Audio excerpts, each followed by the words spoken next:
예레미야서 8장 4절로 12절 말씀을 통해서 율법이 있다고 말하면서 율법이 있다고 말하면서라는 제목으로 은혜를 나누고자 합니다. 8절 우리 다 같이 한번 읽을까요? 시작. 우리에게는 참으로 서기관의 거짓되 묻지 거짓되게 하였네. 그럼 여기서 8절에 보면은 우리에게 여호와의 율법이 있다라고 말하는 그런 어떤 자들입니다. 그래서 오늘 율법이 있다고 말하면서 이런 내용으로 우리가 오늘 본문의 말씀을 통해서 살펴볼 내용이 있는데, 그것은 첫 번째 8장 4절부터 7절까지 이 내용은 한마디로 본다면 고집불통입니다. 고집. 5절 내용을 보면 이 예루살렘 백성이 항상 나를 떠나 물러가면 어찌함이냐. 그들이 거짓을 뭐하며? 고집하며 돌아오기를 거절한다. 그러니까 하나님께서는요, 쓸데없는데 고집 부린다 그러면은 너무 결과가 심각한 결과로 나타나요. 그러니까 저도 여러분도 말씀 아닌데 고집 부리면 안 됩니다. 세상 사람들은 별거 아닌 것에 목숨 걸잖아요. 그 목숨 거는 내용이 한마디로 본다면 고집 부리는 거예요. 자, 그리고 8장 4절부터 7절까지는 이제 고집이라면, 두 번째 내용은 8장 10절, 여기에 뭐라냐면은 뭡니까? 8장 10절 내용을 보면은 한 단어입니다. 자, 8장 10절. 그러므로 내가 그들의 아내를 타인에게 주겠고 그들의 밭을 차지할 자들에게 주리니 그들은 가장 작은 자로부터 큰 자까지 다 뭐를 낸다? 욕심을 낸다. 그래서 두 번째 키워드는요, 욕심입니다. 그래서 첫 번째 고집, 두 번째 욕심, 요 내용이에요. 그리고 조금 더 한 단계를 더 한다면 8장 10절 하반절에 선지자로부터 제사장까지 다 무엇을 행한다? 거짓. 그래서 세 가지 키워드, 고집, 욕심, 거짓, 요 세 가지 내용의 결과가 12절 그러므로 마지막 결론적으로 말씀하고 있는 그런 내용들이 어떤 내용입니까? 함께 엎드릴 자와 함께 엎드려지는 결과. 또 하나는 벌할 때에 그들이 거꾸러지는 결과. 엎드러지고 거꾸러진다. 이 내용은 한마디로 뭐예요? 심판입니다. 그래서 세 가지 핵심, 고집, 또 하나는 욕심, 또 하나는 거짓. 그 세 가지 내용이 결과로 뭐가 나타나느냐? 심판이 나타난다 하는 그런 내용들을 우리가 살펴볼 수가 있어요. 그러면은 여기를 조금 더 자세히 살펴본다면 이 내용 속에서 그러면 오늘날 우리는 이 본문을 통해서 어떻게 적용해야 될까 하는 부분들을 우리가 살펴볼 수 있겠죠. 자, 8장 4절. 너는 또 그들에게 말하기를 여호와의 말씀에 사람이 엎드려지면 어찌 일어나지 않겠느냐. 쉬운 내용이죠. 사람이 떠나갔으면 어찌 돌아오지 않겠느냐. 이것은 크게 두 가지 사람의 본성에 대한 내용을 말씀하고 있어요. 자, 어린아이들하고 같이 가다가 애가 가서 넘어져 있어요. 그러면은 얼마나 아이들이 영악한지 상황을 딱 보고 에이 하고 울어. 그러면 그 얘기는 엄마들은 뭐라고 그래요? 그럼요. 알아. 울기만 해도 어이구 우리 새끼 왜 일으켜. 그잖아요. 근데 얘가 엥 하고 있는데 엄마가 너 거기서 있어라 하고 가버려. 그러면은 일어나고 막 띵깡 부리고. 이게 본능이다 그 말이에요. 사람이 엎드려지면 일어나. 이거 안 가르쳐줘도 다 알아요. 아셨죠? 두 번째, 사람이 떠나갔으면 뭐 한다? 돌아간다. 아니 집 나가면은요 절대 집에 안 간다 할지라도 명절 때가 되면은 이를테면은 뭐 술 먹고 예? 딴짓 한다 할지라도 마음은 이미 어디로 가 있어요? 고향으로 가 있는 거예요. 부모 계시는 곳으로 간다 그 말이에요. 이것은 안 가르쳐도 다 뭐예요? 본능입니다. 그러면 우리는 하나님의 형상과 하나님의 모양으로 어떻게 했어요? 창조된 그런 존재입니다. 그렇기 때문에 죄를 지음으로 말미암아 하나님의 형상과 하나님의 모양이 깨졌어요. 그러면은 늘 우리 중심 가운데는 바로 하나님을 그리워하는 마음이 있는 거예요. 그 공허함은 돈으로도 안 채워지고 명예로도 안 채워지고 여러 가지 쾌락으로도 채워지질 않아요. 그럼 오직 채워질 수 있는 유일한 방법은 뭡니까? 그럼요. 하나님의 형상이 회복되는 그 길 외에는 채워질 수가 없어요. 그래서 많은 사람들은 그 허무함을 채우기 위해서 얼마나 일평생 노력하는지 몰라요. 그런데 4절에 보니까 이것은 한마디로 단어를 보면은 이런 본성, 본능을 지금 말씀을 하고 있어요. 그러니까 아니 엎어지면 일어나는 것이 본능이고 떠나가면 돌아오는 것이 본능이고 그잖아요. 그런데 5절 이렇게 표현합니다. 이 예루살렘 백성이 항상 나를 떠나 물러가면 어쩌미냐. 그들이 거짓을 고집하고 돌아오기를 뭐한다? 거절한다. 그러면은 한마디로 본다면은 본성을 거스리는 행동이. 그러니까 하나님을 떠나갔으면 다시 하나님께 돌아가야 맞는 거고, 그죠? 그런데도 불구하고 끝까지 뭐 하고 있냐면은 고집 부려요. 이것을 뭐라고 하냐면 완악한 마음 상태 이렇게 표현해요. 요걸 히브리 기자는요 다른 것을 표현하는 게 아니라 자 히브리서 잠깐 보고 다시 돌아오도록 하겠습니다. 히브리서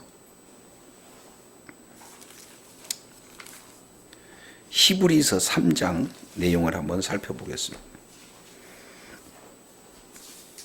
히브리서 3장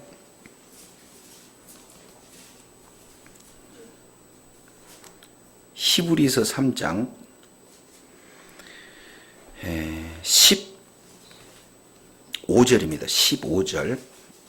이게 굉장히 중요하게 기록되어 있어요. 히브리서 3장 15절. 성경에 일러스되 이렇게 표현하고 있죠. 그러니까 시작은 무엇으로 시작해요? 성경에 일러스되. 그러면 성경을 가지고 지금 3번 반복적으로 말씀을 하고 있는데 맨 마지막에 19절 이로 보건대 뭐라고요? 이로. 그러니까 성경에 일러스되 이로 보건대. 그러면 이게 짝이에요.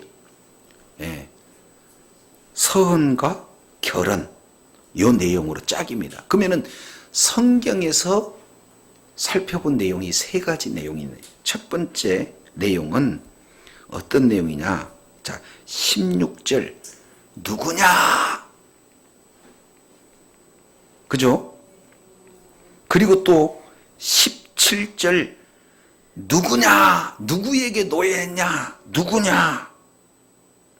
그리고 18절 상관절에 누구냐, 누구에게 그렇게 하셨느냐. 그러니까 누구냐, 누구냐, 누구냐 이렇게 묻고 답을 또 묻고 답하고 묻고 답하고 묻고 답하고 이렇게 얘기해요. 그러면은 듣고 경록케 한 자가 누구냐? 1번 모세를 쫓아 애굽에서 나온 모든 사람이 아니냐. 이스라엘 백성들을 얘기하는 거죠. 그러면 이스라엘 백성들은 하나님을 굉장히 경록케 했던 자들이다. 이 사실을 첫 번째 말하고 있습니다. 두 번째 히브리서 3장 17절 또 하나님이 40년 동안 누구냐? 노하기 한 자가 누구냐? 그랬더니 질문하고 또 답하죠. 범죄해서 시체가 광야에 엎드린 자에게 아니냐. 한번 따라합니다. 누구냐?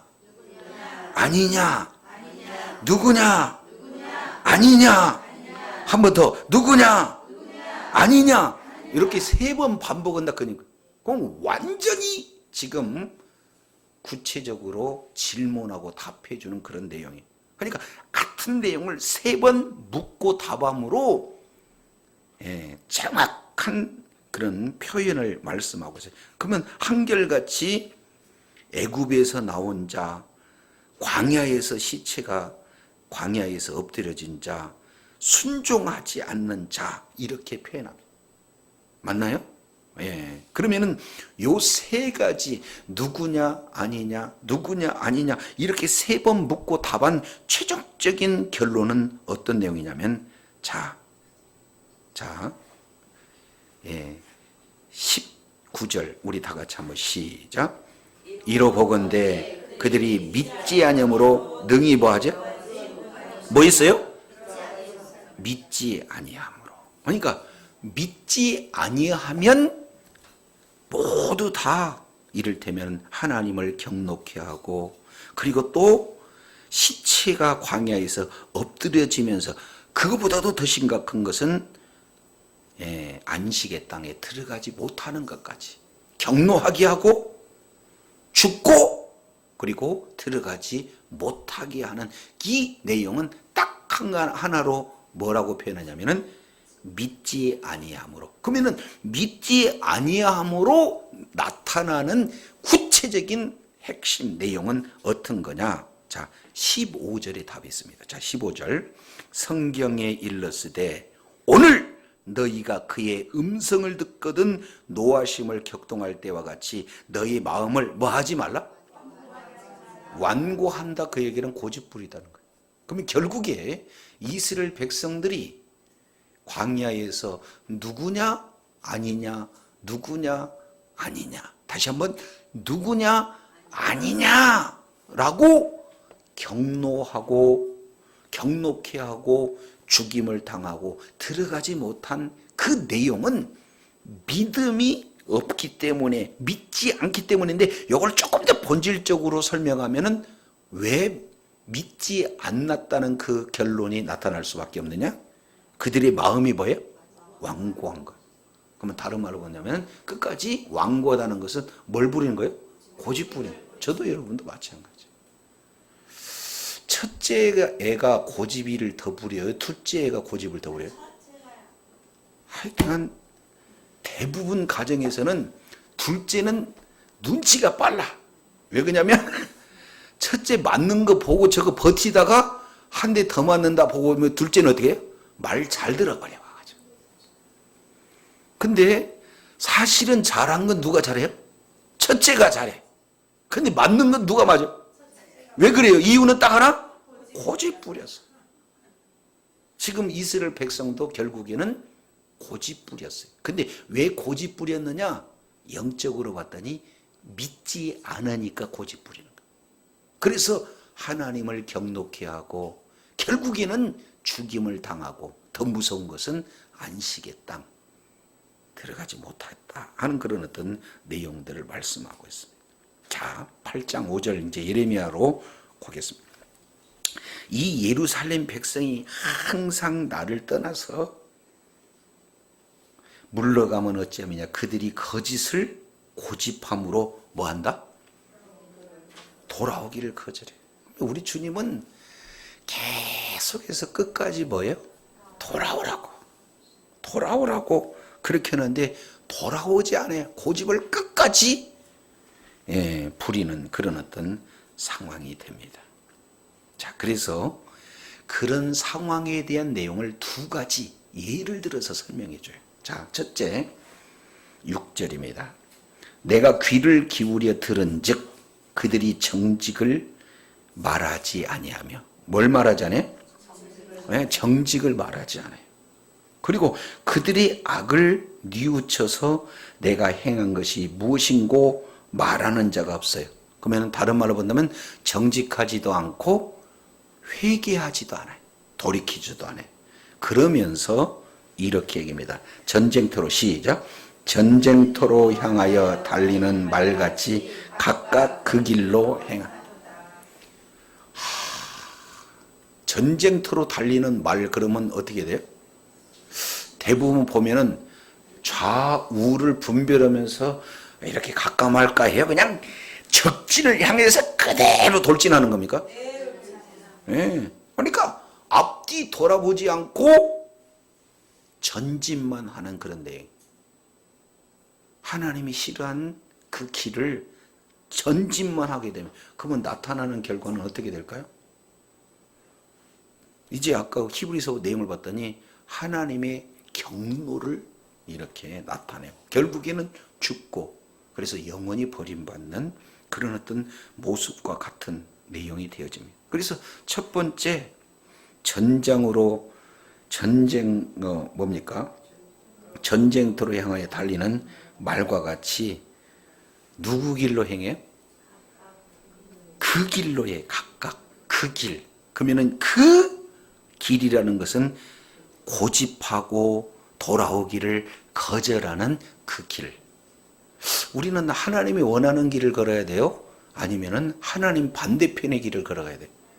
근데 반대편을 걸어가는데 너무나 확고하고 너무나 하여튼간 고집스럽게 달려가는 전쟁터로 달려가는 말의 모습처럼 지금 말씀하고 있습니다. 이게 얼마나 위험한 내용인지 몰라요. 그러면은 자기가 달려갈 때는 확신이 없어서 지금 달려갑니까? 확신이 있으니까 달려가는 거예요. 그러니까 그래서 저와 여러분은요 모든 기준이 하나님의 말씀이 기준이어야 될 줄로 믿습니다. 그래서 말씀이 가라면 가고 서라면 서고 그리고 돌이키라면 돌이켜야 된다 그 말이에요. 그런데 말씀하고 관계없이 오직 뭐예요? 직진. 이 내용이면은 큰 문제가 됩니다. 근데 여기서 우리가 이제 알 수 있는 것은 각각 그 길로 행한다 해서 그 길은 1차적으로는 달리는 길이지만 그 길은 어떤 것을 얘기하느냐? 모든 인생의 예정이고 신앙의 그런 어떤 모습이 되는 거예요. 이 길을 예레미야에서 이렇게 표현합니다. 2장 보겠습니다. 2장 예레미야서 2장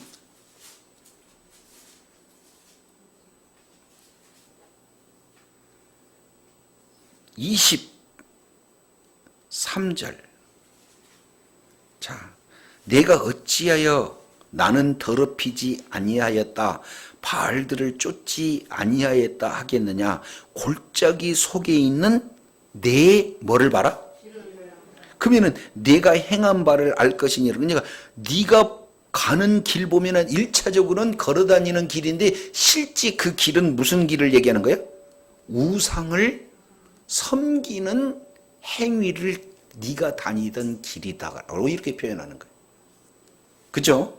두 번째 내용으로 보면 거기서 한 조금만 뒤에 보면은 36절, 2장 36절 내용을 보면은 내가 어찌 내 길을 바꾸어 부지런히 뭐 하는 거?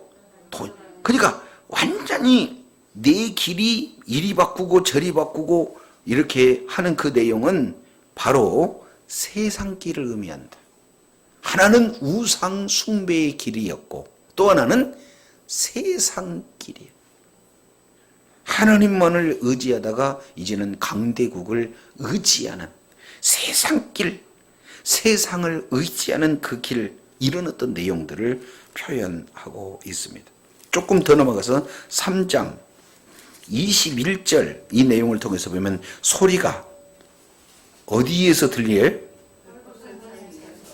예, 그래서 곧 이스라엘 자손의 애곡하며 간구하는 것이라 그들이 그 길을 굽게 하며, 그러니까 계속해서 길이 나오는데 그 길은 우리가 다니는 길이 일자적, 문자적인 내용이지만 실제 말하고자 하는 의미는 다니는 길입니까? 아니면은 하나님이 원치 않는 그런 신앙생활이게 되겠습니까? 그럼요. 그러니까 너희가 각각 그 길로 행했다 그러면 하나님이 싫어하는 그런 길 가운데로 행했다 하는 그런 내용들을 보면, 이걸 조금 더 구체적으로 우리가 살펴본다면 시편 25편 내용을 보면은 이 부분에 대해서 아주 구체적으로 말씀을 하고 있는데, 자 4절에 보겠습니다. 4절. 예. 첫 번째요, 다윗이 하나님 앞에 간구하는 큰 세 가지 내용 중에 말씀을 하고 있는데, 이걸 이렇게 표현. 첫 번째 2절, 하나님이여 나의 하나님이여 내가 주께 의지하여 싸우니 나로 뭐하지 않게 하시고, 하나님 부끄럽지 않게 해주세요. 나의 원수로 나의 원수로 나를 이겨 개가 부리지 못하게. 그러니까 부끄럽게 한다 그 얘기는 결국에 원수한테 진다 그 얘기 아니에요? 그러니까 절대 원수에게 지지 않게 해주세요. 이게 다윗의 첫 번째 기도입니다. 자, 두 번째 2절입니다. 여호와여 주의 도를 내게 보이시고 주의 길을 내게 뭐 하소서? 가르치소서. 그러면은 나의 길이 있고 또 동시에 누구 길이 있습니까? 그럼요. 하나님이 원하는 길, 하나님께서 도우시는 길, 하나님께서 축복하신 길, 그것을 주의 길이다 이렇게 표현해요. 그러면 주님의 길을 우리 주님이 가르쳐 준다. 그러면은 그 속에는 하나님의 보호가 있고 그 속에는 하나님의 공급함이 있기 때문에 하나님의 평강으로 가득 찬 길이지 않습니까?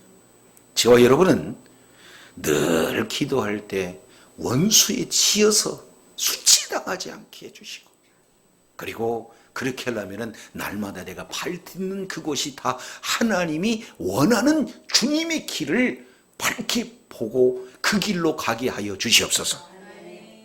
그것은 세 번째 기도와 연관이 되어집니다. 7절 여호와여 내 소시의 죄와 허물을 기억하지 마시고 주의 인자심을 따라 나를 기억하소서.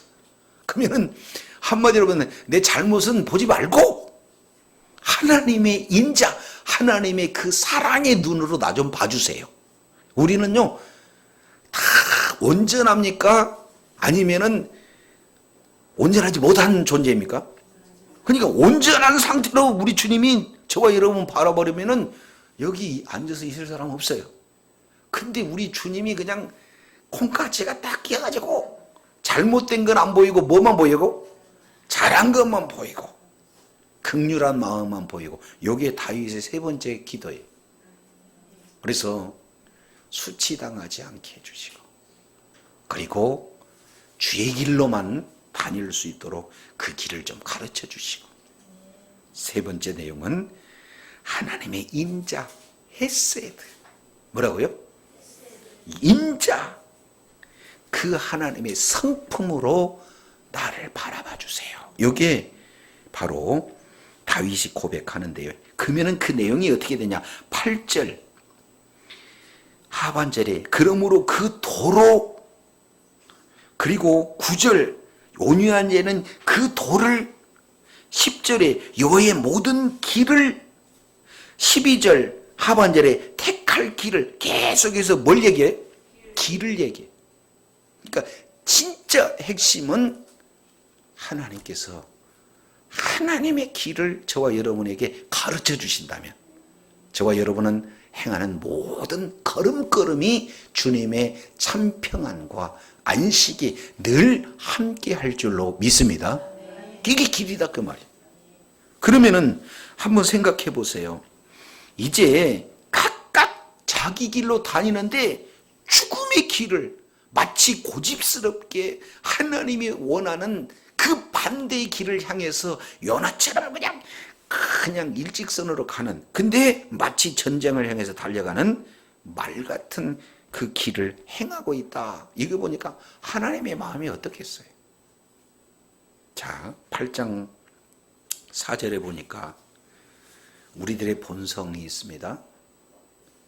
넘어지면 일어나는 거고 떠나면 돌이키는 거고, 그런데 참 인간은 고집스럽게 하나님이 원치 않는 그 길을 마치 쏜살같이 앞뒤 돌아보지도 않고 좌우 분별하지 않고 그냥 직진하는 그런 길을 행하는 그런 어떤 모습을 보고 다음과 같이 비교합니다. 자, 두 번째 비교의 내용이 8장 7절. 자, 예레미야서 8장 7절 시작. 공중의 학은 그 정한 시기를 알고 산비들과 제비와 두루미는 그들이 올 때를 지키거늘 내 백성은 여호와의 길을 두 가지, 하나는 알고, 그리고 두 번째 올 때를 지키고. 그러면은 공중의 학, 그리고 비둘기, 제비, 두루미, 이 내용은 사실 따지고 보면 미물이잖아요. 그러니까 미물도 올 때 이것을 정확하게 알고, 그리고 아는 것뿐만 아니라 그대로 지켜요. 그렇지 않습니까? 근데 이스라엘 백성들은 알지도 못하고 동시에 또 뭐예요? 지키지도 못해. 그러니까 본능 자체가, 여기는 귀소 본능이 있는 지금 날짐승 아니에요? 그러니까 귀소 본능이 있어. 그러면 인간도 귀소 본능이 있어. 근데 동물은 귀소 본능대로 알고 안 대로 지켜. 근데 내 백성들은 알지도 못하고 지키지도 않고, 한 가지 잘한 거 있는데 그게 뭐예요? 고집불통이고. 자, 이런 정도면은 이거 누구를 얘기하는 것 같습니까? 1번 너, 2번 나. 이럴 때 어떤 분은 그래요. 꼭 어떤 집사님이 와서 들었으면 좋겠다. 그것은 잘못된 적용입니다. 내가 이렇구나 하는 내용들을 우리가 보게 됩니다. 근데 8장 7절 하반지를 이렇게, 내 백성은 뭐를 알지 못한다? 이게 하나님의 평. 그러니까 하나님은요, 말씀을 모르니까 이렇다, 이렇게 얘기해. 그런데 이스라엘 백성들은 거기 동의하지 않습니다. 자, 9절 한번 읽어볼까요? 시작. 아니, 8절이 8절 시작.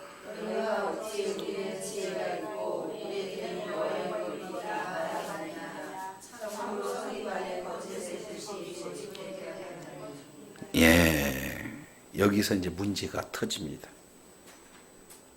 1번, 우리에게는 지혜가 있다. 왜 지혜가 있느냐? 2번, 우리에게는 여호와의 율법이 있다. 그들은 그렇게 얘기해. 근데 우리 주님은 너희가 지혜가 있다, 너희가 여호와의 율법이 있다, 이렇게 말할 수 있느냐? 이렇게 반문하는 거예요. 그잖아요? 오늘 우리가 하나님의 말씀을 제대로 안다면 하나님의 말씀에 떠날 수 있어요? 못 떠나잖아요. 그런데도 우리는 하나님의 말씀이 있다라고 얘기할 수 있느냐? 이런 내용이죠. 근데 하반절에 보면 아주 무서운 내용이 기록되고 있습니다.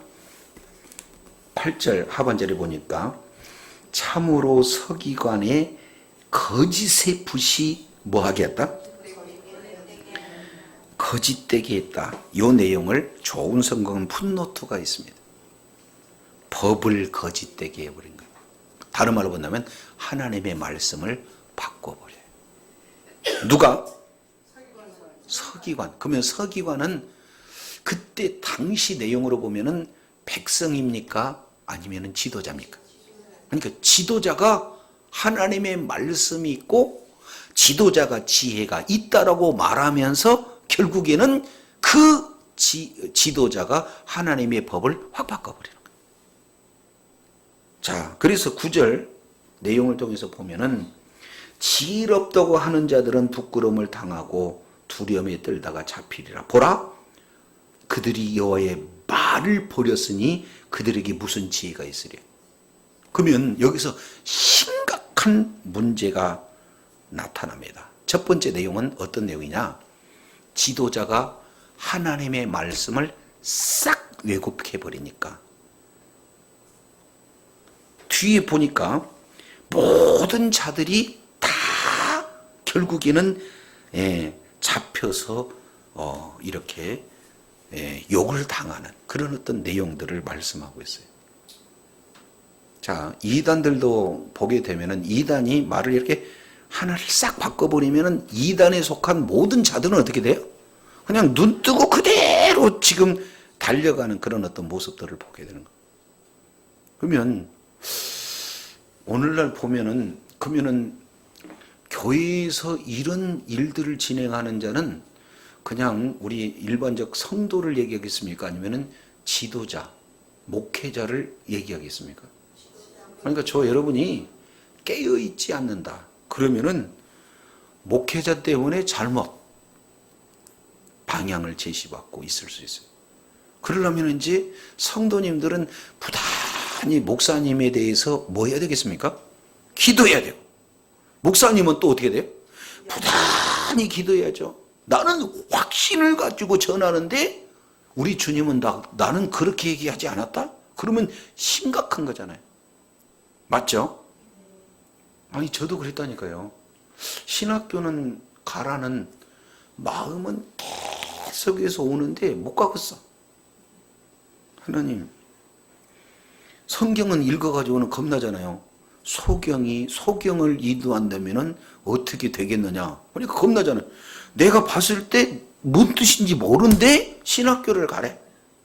그러면은 이제 나를 통해 가지고 나만 좀 순진하게 표현한다면 나만 잘못된다면 그것도 억울할 일인데 나 때문에 따르는 사람들이 잘못된다. 이건 상상할 수 없는 그런 어떤 데요. 그래서 하나님 어떻게 저 같은 것을 그잖아요. 그러니까 그 다음부터 어떻게 되냐면은 소경 안 들라고 하니까 주여 이 눈 좀 뜨게 해주세요.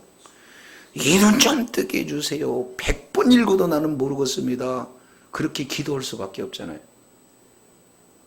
근데 모른데 아는 척하고 잘못 안 그 길을 이렇게 진행해 주면은 자신만 망하는 게 아니라 이제 함께한 모든 이스라엘 백성들도 망하게 되는 거예요. 그래서 여기서 참 중요한 내용이 이렇게 말씀하고 있습니다. 9절 하반절에 보면 그들이 나를 뭐 했다? 그들이 여호와의 뭐를 버렸어? 말을 버렸으니 그들에게 무슨 지혜가 있으라. 그러면 다른 말로 본다면 하나님의 말씀을 가진 자는 그 뭐예요? 지혜자입니다. 근데 말씀이 없으면 어떻게 해요? 지혜 있다고 떠들어도 지혜가 없는 자예요. 그래서 시편 119편 98, 99, 100절 이 내용을 보면 하나님의 말씀을 가진 자는 원수보다도 지혜롭고 하나님의 말씀을 가진 자는 스승보다도 지혜롭고 하나님의 말씀을 가진 자는 노인보다도 지혜롭다. 이렇게 말씀하고 있잖아요. 그러니까 지혜는 본인이 지혜가 있는 거예요? 위로부터 내려온 하나님의 말씀으로 공급받는 지혜입니까? 그럼요. 그러니까 결국에 하나님의 말씀 모르고 어떻게 지혜롭게 우리가 행동할 수가 있겠어요? 근데 지도자들은 하나님의 말씀을 버렸으면서도 자기가 지혜가 있고 그리고 여호와의 율법이 자기들에게 있다 이렇게 얘기하는데 우리 하나님께서는 아니다. 너희가 지혜가 있다 하나 하나님의 말씀을 버린 그런 존재이기 때문에 지혜가 없다 이렇게 표현해요. 자, 이것을 야고보 기자는 아주 심각하게 얘기합니다. 요거 이제 잘 보셔야 되는 거예요. 자, 야고보서 이거 조금 보고 넘어오겠습니다. 야고보서 1장입니다. 이건 참 중요한 메시지예요. 이거 다 설명을 해야 되는데, 자,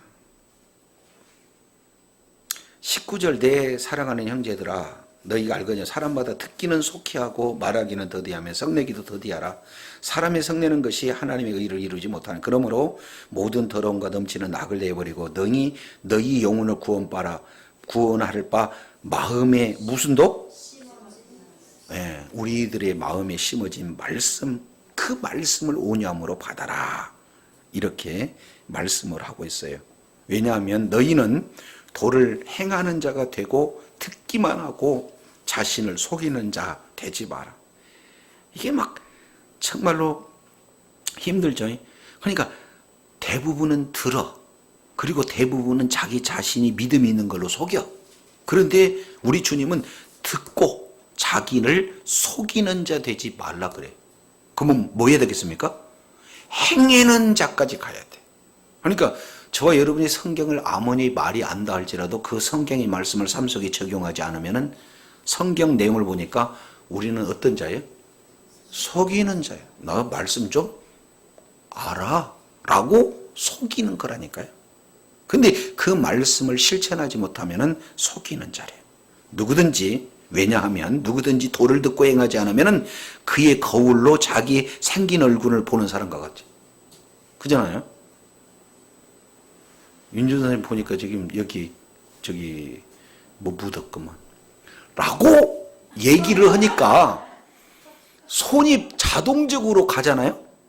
그잖아요. 그럼 얼굴 보고 뭐가 묻었다 그러면은 다 자동적으로 어떻게 돼요?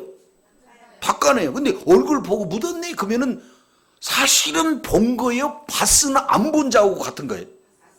똑같아요. 성경을 아는 것은 너무 많은데 그 내용을 실행하지 않는다 그러면은 우리 주님은 좀 심하게 표현해서 속이는 자다라고 이렇게 얘기해요. 그래서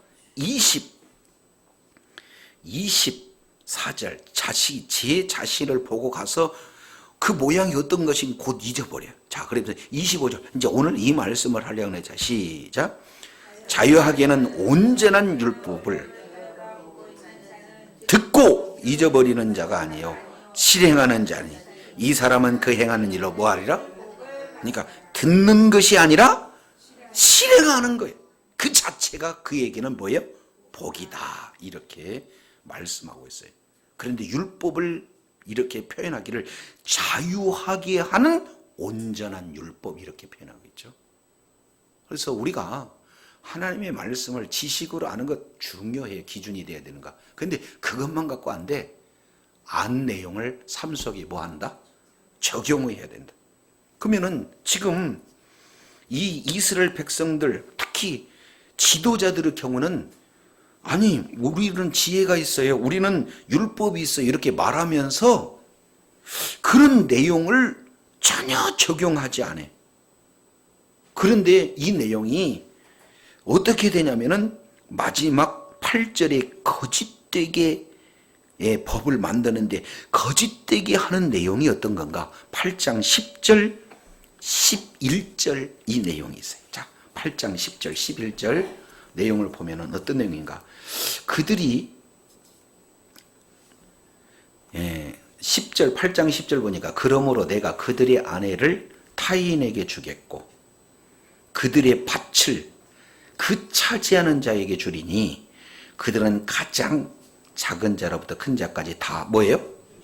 욕심내고 선지자로부터 다 제사장까지 뭐예요? 그러니까 거짓을 행하는 거예요. 그러니까 선지자는 거짓을 행하고 백성은 뭐예요? 이거 굉장히 심각합니다. 그러면 백성은 자기가 하나님의 말씀대로 살면서 축복 기도를 해주세요 라고 해야 맞아요. 아니면 자기는 말씀이 삶 속에 전혀 실행되지도 않으면서 오히려 하나님의 말씀에 떠나있으면서 제사장을 불러다가 뭐예요? 축복해 주세요 라고 하는 게 맞아요. 이게 진짜로 질문이 좀 이상한 겁니까? 아니 여러분들이 한 주간 전혀 하나님의 길을 가지 않고 그냥 완전히 사탄이하고 너무 친근하게 지내고 교회에 왔는데 목사님이 그러면은 여러분 앞으로 가면 문제 큰일 납니다. 돌이키셔야 됩니다. 이렇게 목사님이 해야 바른 말을 한 거예요. 그럼에도 불구하고 늘어지는 축복. 아주 그냥 평안과 소망 이런 메시지를 전해야 맞는 거예요. 예? 책망해야지. 그렇게 살아서 어떻게 하려고 그래요? 돌이키세요. 이렇게 해야 되는데 그것은 듣기 싫어. 뭐는 바뀌어주냐면 하나님께서 여러분에게 그래도 긍휼한 마음을 주시고 앞길에 시온의 대로가 활짝 열릴 줄로 믿습니다. 이렇게 하면 좋아요, 안 좋아요? 그렇게 하는 것은 욕심이요. 그 욕심을 딱 알고 선지자들은 거짓을 얘기해. 그러니까 선지자들의 거짓과 백성들의 욕심이 딱 서로 맞아가지고 결국엔 둘 다 하나님의 말씀을 버리는 길로 가는. 그래서 나타나는 결과는 아내 뺏긴다. 그리고 모든 뭡니까? 삶의 터전 뺏긴다. 지금 그런 내용을 하고 있어요. 얼마나 거짓말을 하고 있냐면 11절 시작.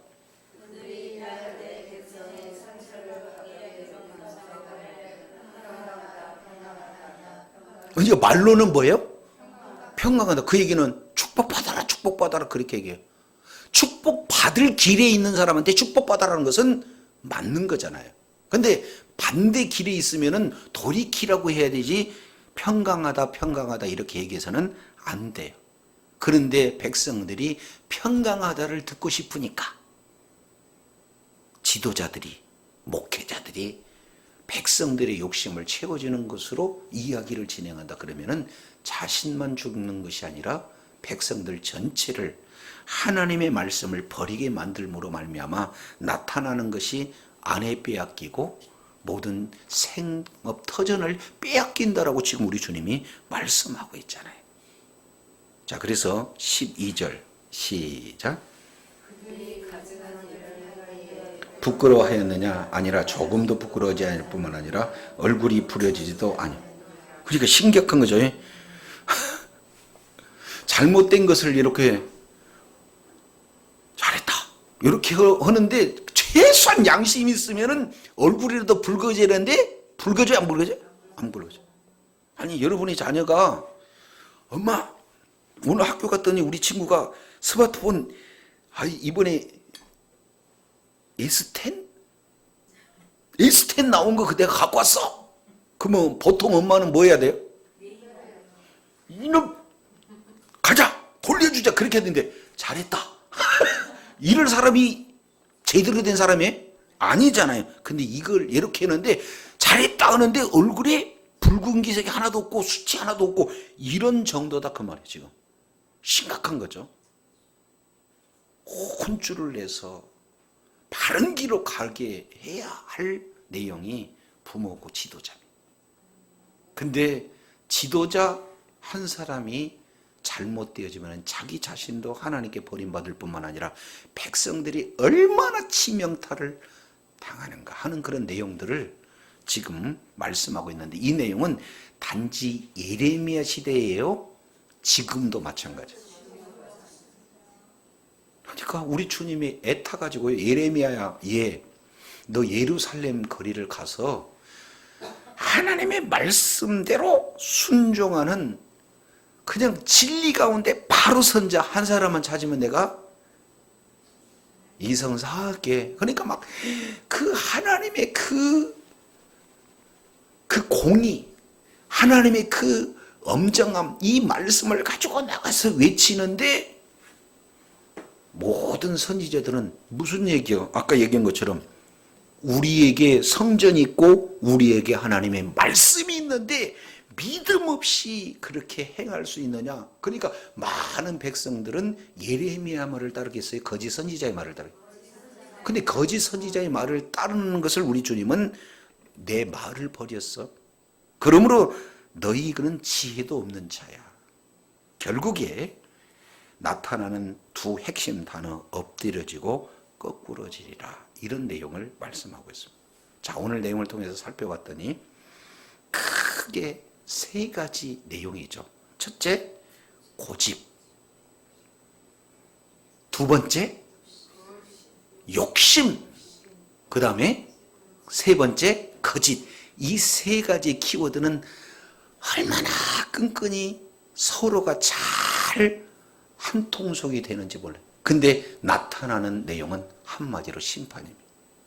근데 이 내용을 따지고 봤더니 저와 여러분에게 고집 없던가요? 저와 여러분에게 욕심 없던가요? 저와 여러분에게 거짓이 하나도 없던가요? 나타나야 할 내용은 딱 한 가지. 뭔만 있어요? 심판뿐이었거든요. 그래서 우리가 완전한 심판을 받을 수밖에 없는 그 찰나에 우리가 받을 심판이 너무 무거워요.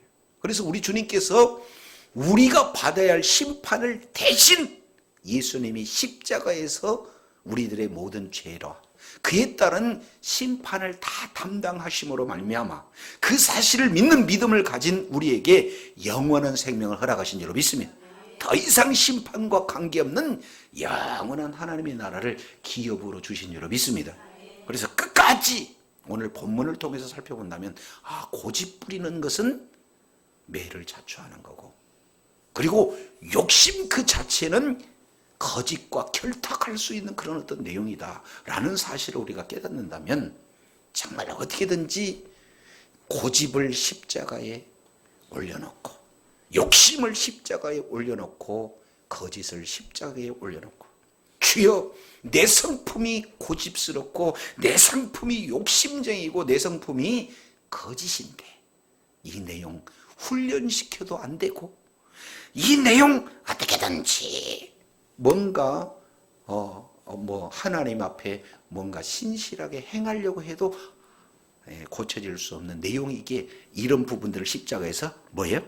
죽여서 우리들에게 영원한 새 생명을 주신 우리 주님을 믿는 믿음으로 나가는 것이 바로 우리가 살아야 할 유일한 길인 줄로 믿습니다. 그래서 내 길을 가는 것이 아니라 이제는 누구의 길을 가는 거예요? 나를 위해서 죽으신 우리 하나님의 원하시는 그런 길을 갈 때 우리는 심판과 전혀 관계없는 하나님 나라의 기업을 온전히 누리는 지혜자요 축복자가 되는 줄로 믿습니다. 주님 오시는 그날까지 십자가와 부활의 복음을 붙들고 날마다 주신 영생을 가지고 영원한 하나님 나라의 기업을 온전히 누리는 참된 지혜자요 능력자가 되어 하나님 앞에 존귀하게 쓰임받는 복된 은혜가 있기를 원합니다. 기도하겠습니다. 하나님 아버지 감사합니다. 이스라엘 백성들은 큰 자나 작은 자나 일반 백성으로부터 서기관 모두에게까지 그 중심에 고집이 있고 또 그 중심에 욕심이 있고 또한 거짓으로 만연되어서 마지막 나타나는 한 단어는 심판인데, 이것은 그때 당시 이스라엘 백성들이 하나님의 말씀을 버림으로 나타나는 세 가지 핵심이다라는 사실을 알았습니다.